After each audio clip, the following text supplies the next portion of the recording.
పితా పుత్ర పవిత్రాత్మ నామమున ఆమెన్. ప్రభునందు మిక్కిలి ప్రియ సహోదరి సహోదరులారా, తపస్సు కాల 1వ ఆదివార వాక్య పరిచర్యకి మిమ్మందరినీ ప్రేమతో ఆహ్వానిస్తున్నాను. మార్కు సువార్త 1వ అధ్యాయము 12-13 వచనములు. వెంటనే పవిత్రాత్మ యేసును ఎడారికి నడిపించెను. అచట ఆయన సైతానుచే శోధించబడుచు 40 దినములు మృగముల మధ్య జీవించుచుండెను. దేవదూతలు ఆయనకు పరిచర్యలు చేయుచుండెరి. క్రీస్తునాథుని యందు మిక్కిలి ప్రియ సహోదరి సహోదరులారా, మనందరము కూడా పాస్కాయుత కాలములో శ్రమల కాలములో అడుగుపెట్టాం. ఈ శ్రమల కాలములో మనందరము కూడా సైతాను చేత శోధించబడతాము, శోధనలు ఎక్కువైతాయి అని మన ప్రియమైన దేవునికి తెలుసు. కాబట్టే ఈ శ్రమల కాలపు మొట్టమొదటి ఆదివారం నాడే శోధనని ఎలా జయించాలి, శోధనలు వచ్చినప్పుడు ఏ రీతిగా ఉండాలి అనే అంశాన్ని ధ్యానం చేయమని మనందరినీ కూడా దేవుని యొక్క వాక్యం ఆహ్వానిస్తుంది. ఒక బ్యాంకులో ఆ బ్యాంకుకు మేనేజర్గా ఉండటానికి ఒక ఉద్యోగం కొరకై చాలామంది ఉద్యోగ అర్హులందరూ కూడా ప్రయత్నం చేశారు. రాత పరీక్ష అయిపోయింది. అయిపోయిన తర్వాత ఒక అమ్మాయి సెలెక్ట్ అయింది, ఇంకా కొంతమంది కూడా సెలెక్ట్ అయ్యారు. వాళ్ళకి ఓరల్ ఇంటర్వ్యూ కూర్చొని ఇంటర్వ్యూ చేసేటువంటి వారు ఉంటారు. ఈ అమ్మాయి ఇంటర్వ్యూ కోసం వెళ్ళింది. ఇంటర్వ్యూ గదిలోకి వెళ్ళగానే ఒక 4 ఆఫీసర్స్ పరీక్ష పెట్టేటువంటి వాళ్ళు ఉన్నారు. ఆ ఇంటర్వ్యూలో చివరికి ఎవరైతే పాస్ అవుతారో వాళ్ళే బ్యాంకు మేనేజర్గా అపాయింట్ చేయబడతారు, ఆ ఉద్యోగాన్ని పొందుకుంటారు. అయితే ఆ యువతి ఆ ఇంటర్వ్యూ గదిలోనికి వెళ్ళిన తర్వాత కూర్చున్న తర్వాత వాళ్ళు చెప్పిన మొట్టమొదటి మాట ఏమిటంటే, అమ్మా, ఆ మూలన ఒక ఇనప బీరువా ఉంది. నీ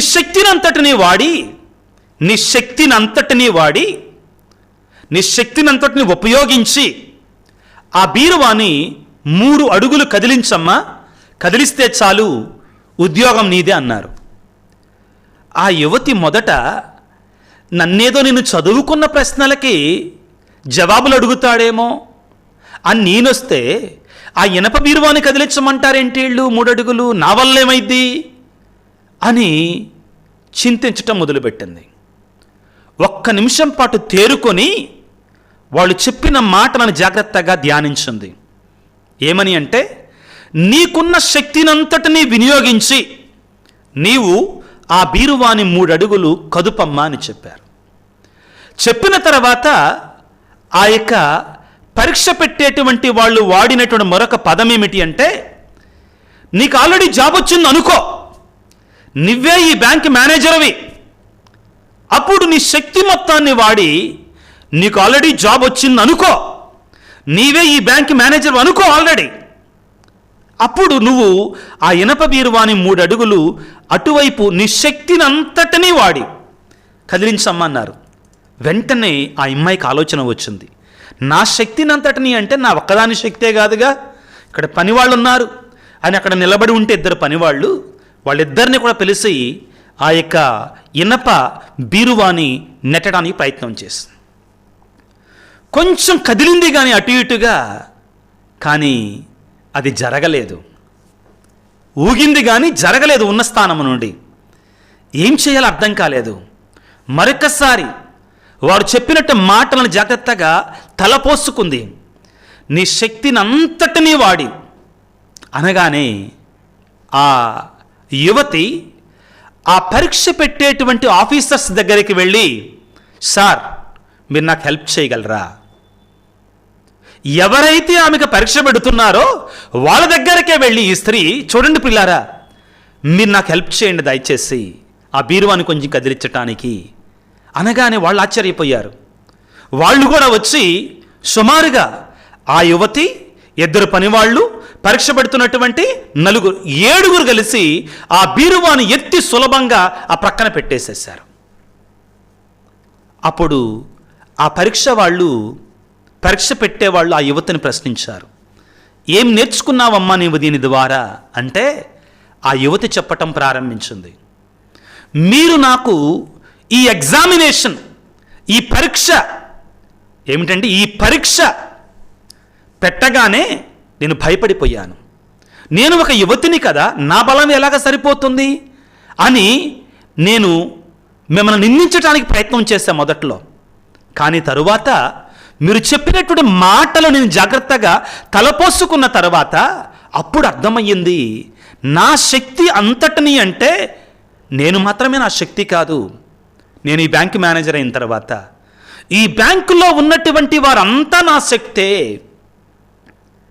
నాకు దేవుడిచ్చినట్టు ఆ జ్ఞానాన్ని ఉపయోగించి నేను అందరినీ కూడా క్రోడీకరించుకోవాలి. అన్ని ఆయుధాలు ఉపయోగించాలి. నా జీవితంలో సమస్యలు వచ్చినప్పుడు, ఈ బ్యాంకు పగ్గాలు చేపట్టినప్పుడు, నా జీవితంలో ఈ బ్యాంకు విషయంలో సమస్యలు వచ్చినప్పుడు నేను అందరి సహకారాన్ని తీసుకోవాలి. అప్పుడు అర్థమైంది నాకు, మిమ్మల్ని కూడా అడగొచ్చు, మీరు కూడా నా శక్తే, నా శక్తిలో మీరు భాగమే. మిమ్మల్ని అడిగాను, నేను ఆ పరీక్షకి ఆ సమస్యని నేను పరిష్కరించగలిగాను అని చెప్పాను. క్రీస్తునందు మిక్కిలి ప్రియ సహోదరి సహోదరులారా, ఒకవేళ దేవుడు ఈ రోజున మనతోటి కూడా ఈ శ్రమల కాలంలో అడుగుపెడుతూ ఉండగా, ప్రియమైనటువంటి బిడ్డ, నీ శక్తినంతటిని ఉపయోగించు, నీకున్నటువంటి శక్తినంతటిని ఉపయోగించు అంటున్నాడేమో. ఏమిటి ఆ శక్తి? దేవుడు నీకు ఇచ్చినటువంటి ఆయుధాలన్నిటినీ కూడా నువ్వొక్కడవే గెలవలేవేమో, నీ వల్ల కాదేమో. యేసు ప్రభు ఎందుకు ఈ రోజున ఉపవాసం ఉండాలి, ఎందుకు ఈ రోజున సైతాను చేత శోధించబడాలి అంటే, ఆయన జయించినట్లుగా, ఆయన విజయాన్ని సాధించినట్లుగా, ఆయన నుండి మనం ఒక ఆదర్శాన్ని స్వీకరించి, గొప్ప ఆదర్శాన్ని స్వీకరించి మనము కూడా శోధనల మీద, సైతాను మీద విజయాన్ని సాధించగలగాలి. ఈనాడు ప్రియులకు దేవుని బిడ్డలారా, యేసు భగవానుడు ఎలా జయించాడు శోధనని మనందరికీ నేర్పిస్తున్నాడండి. ఇదిగో వాక్యాన్ని చదువుకుంటే, యేసు భగవానుడు ప్రియులారా, మార్కు సువార్త 1వ అధ్యాయం 12వ వచనములో వాక్యాన్ని శ్రద్ధగా ఆలకిస్తే, వెంటనే పవిత్రాత్మ ఆయనను ఎడారికి నడిపించను. ఎవరు నడిపించారు? పవిత్రాత్మ యేసును ఎడారికి తీసుకొని వెళ్ళింది. దానికంటే ముందు ఏం జరిగిందో ఒకసారి ధ్యానం చేద్దాం ప్రియులారా. ఏమిటి అంటే, మార్కు సువార్త 1వ అధ్యాయము 9వ వచనం నుంచి చదువుతున్నాను. అంతటా గలిలయ సీమలోని నజరేతు నుండి యేసు వచ్చి యోర్దాను నదిలో యోహాను చేత బాప్తిస్మము పొందెను.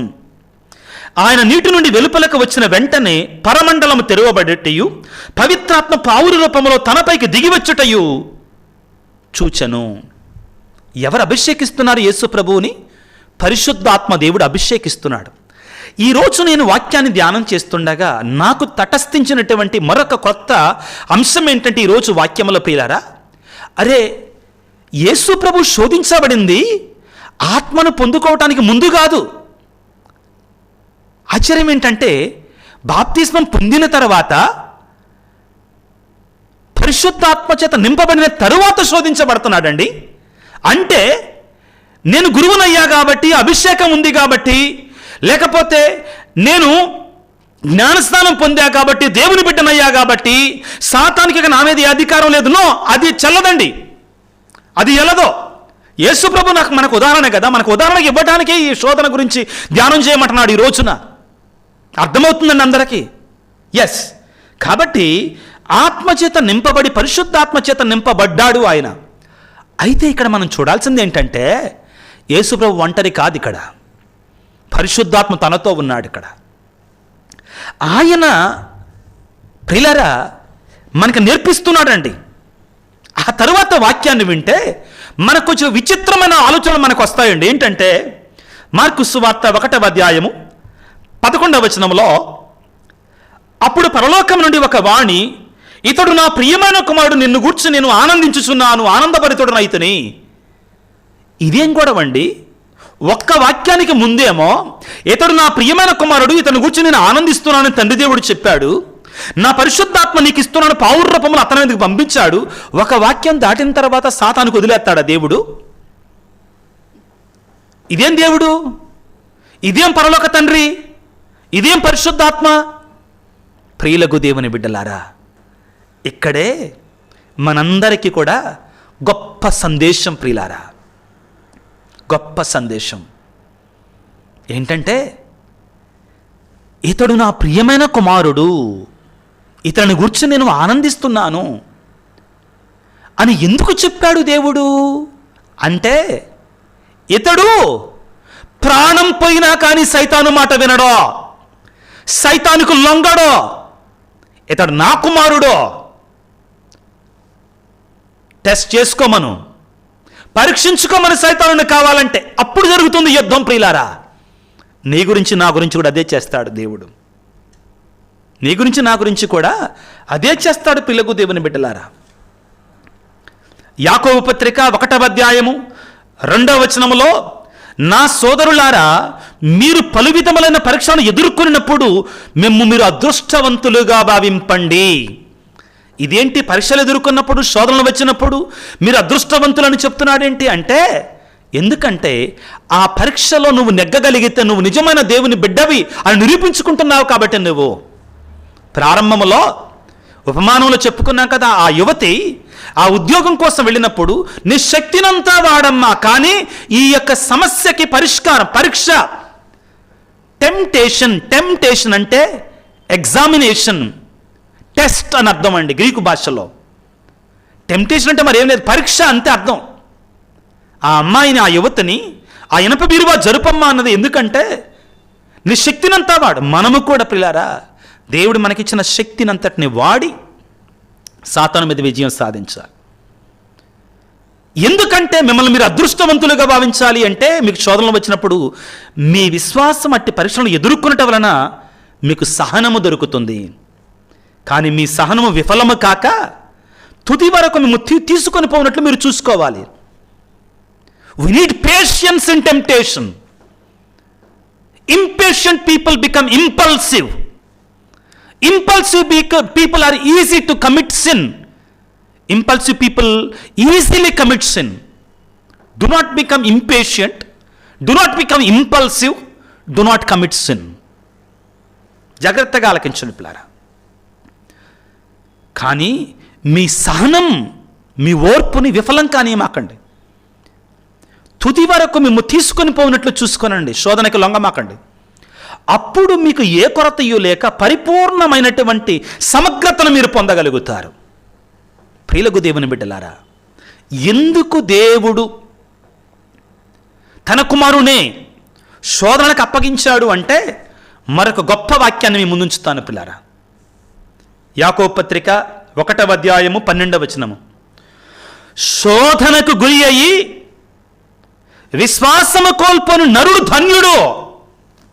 శోధనకు గురి అయ్యు విశ్వాసం కోల్పోయిన నరుడు ధన్యుడు. యేసుప్రభు విశ్వాసాన్ని కోల్పోలా తండ్రి మీద. ఆయన ధన్యుడిని నిరూపించుకున్నాడు యేసుప్రభు. దానికోసం శోధనలు పంపించాడు తండ్రి దేవుడు యేసుప్రభుని. ఎందుకు యేసుప్రభు శోధనలు పొందాడు? నీతో నాతో చెప్పటానికి. అయ్యా, నువ్వు అనుకుంటున్నావా నాకేం శోధనలు రాలేదని, నాకేం కష్టాలు రాలేదని? ఇదిగో చూడు, భయంకరమైన శోధనలు పొందాను. నేను కూడా శరీరధారిగా, శరీరముతో ఉన్నప్పుడు ఈ లోకములో నేను కూడా శోధనలు పొందాను, అన్ని రకాల శోధనలు పొందాను, కానీ పాపం మాత్రం చెయ్యలేదు. హెబ్రీ పత్రికల్లో ప్రియులారా 4వ అధ్యాయంలో ప్రియులారా ఇదే సందేశం మనకు అందించబడుతుంది. ఏమిటి? ఆయన అన్ని విధములుగా, అన్ని రకాలుగా మనవలే శోధించబడ్డాడు. హెబ్రీలకు రాయబడిన లేఖ 4వ అధ్యాయము 15వ వచనములో మన బలహీనతలను గూర్చి సానుభూతి చూపలేనటువంటి వ్యక్తి కాడు మన ప్రధాన యాజకుడు. ఆయన సానుభూతి చూపలేనటువంటి వాడు కాదండి. ఎందుకంటే ఆయన తెలుసు మన శ్రమలేంటో, మన కష్టాలేంటో, మన బాధలేంటో, మన శోధనలేంటో ఆయన కూడా అనుభవించాడు. కాబట్టి ఆయనకు బాగా తెలుసు ప్రియులకు దేవుని బిడ్డలారా.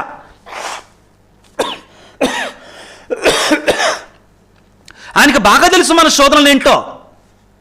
ఎలా? సాతానుచే శోధించబడుతున్నాడు ఈ రోజున. హెబ్రీ పత్రిక 4:15 మన బలహీనతలను గురించి, మన శోధనలను గురించి సానుభూతి చూపలేనటువంటి ప్రధాన యాజకుడు కాడు మన ప్రధాన యాజకుడు.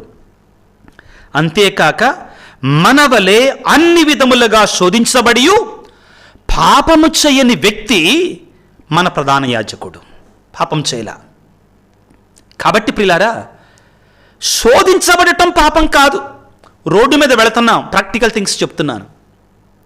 రోడ్డు మీద ఏదో ఒక అర్ధనగ్నమైనటువంటి బొమ్మ మనకు కనబడింది. అటు తిరగగానే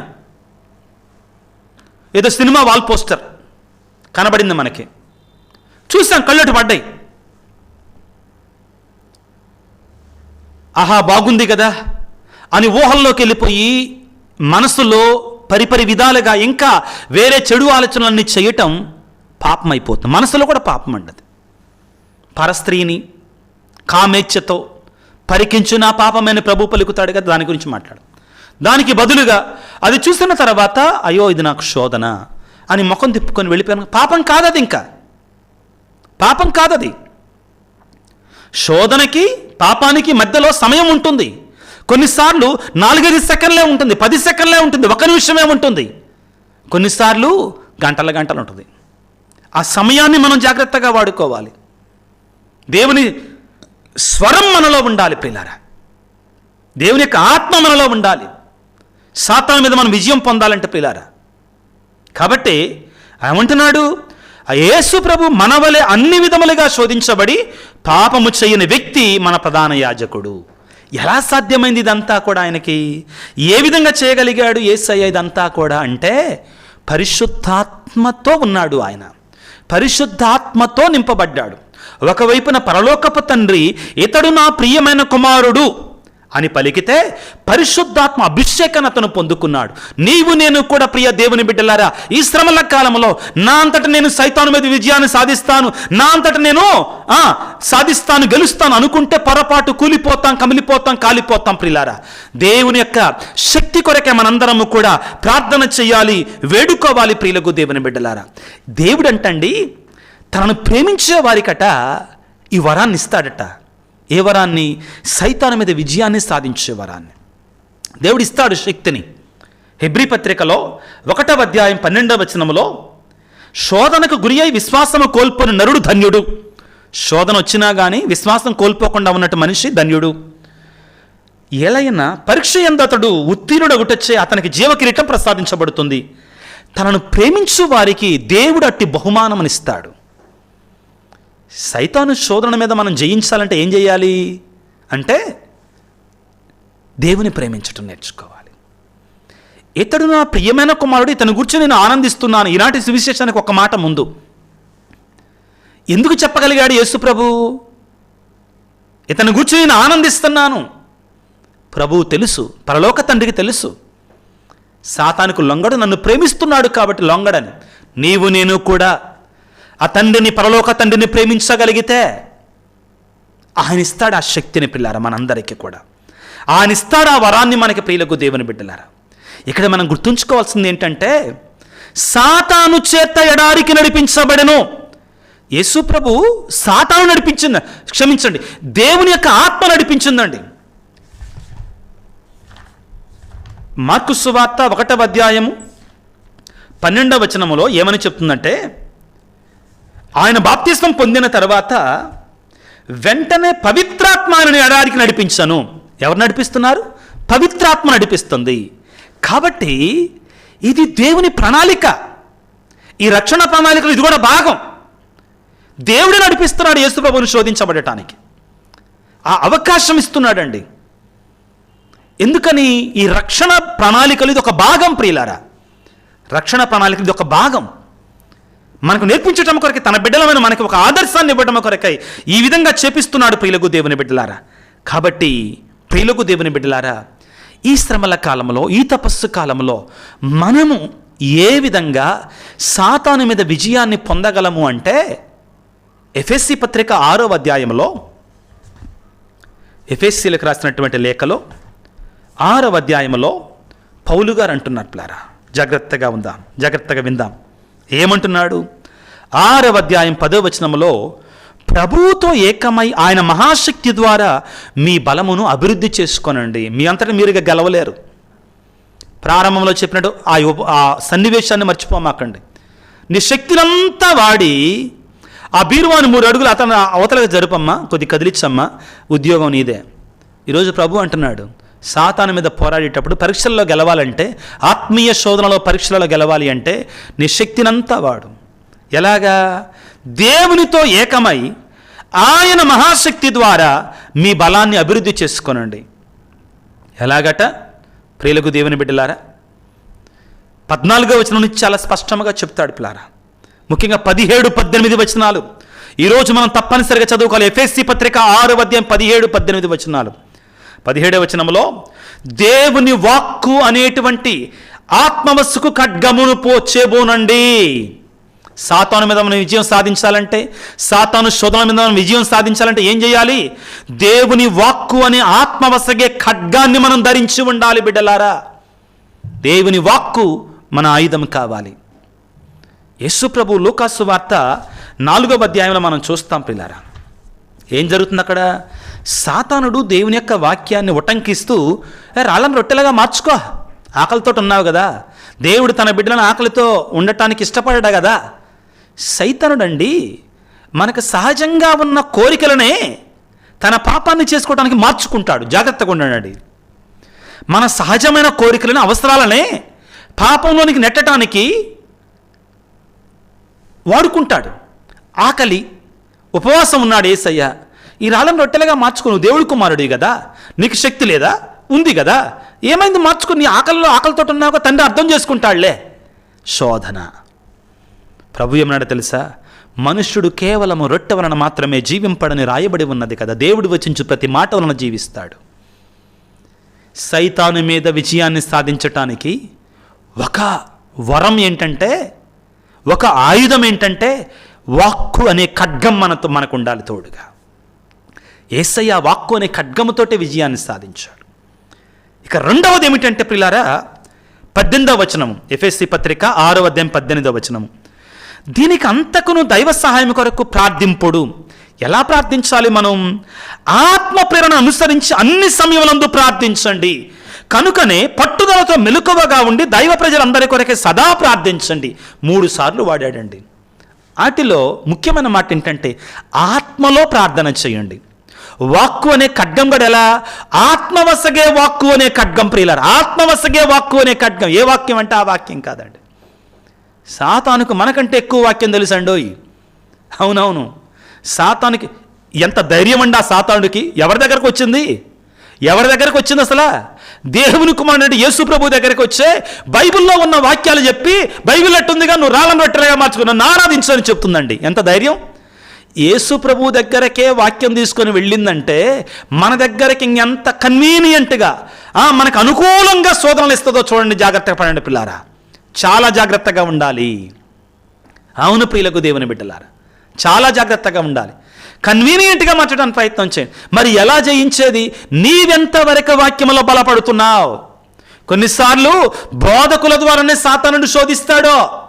బోధకుల ద్వారానే చెప్పిస్తాడు, ఏం కాదులే, తపస్కాలంగా తినండిలే, తినకుండా ఉండటం ముఖ్యం కాదు, మాంసాలు కూడా తినొచ్చు, ఏం కాదు, ఇది సాతాను బోధన మాత్రమే.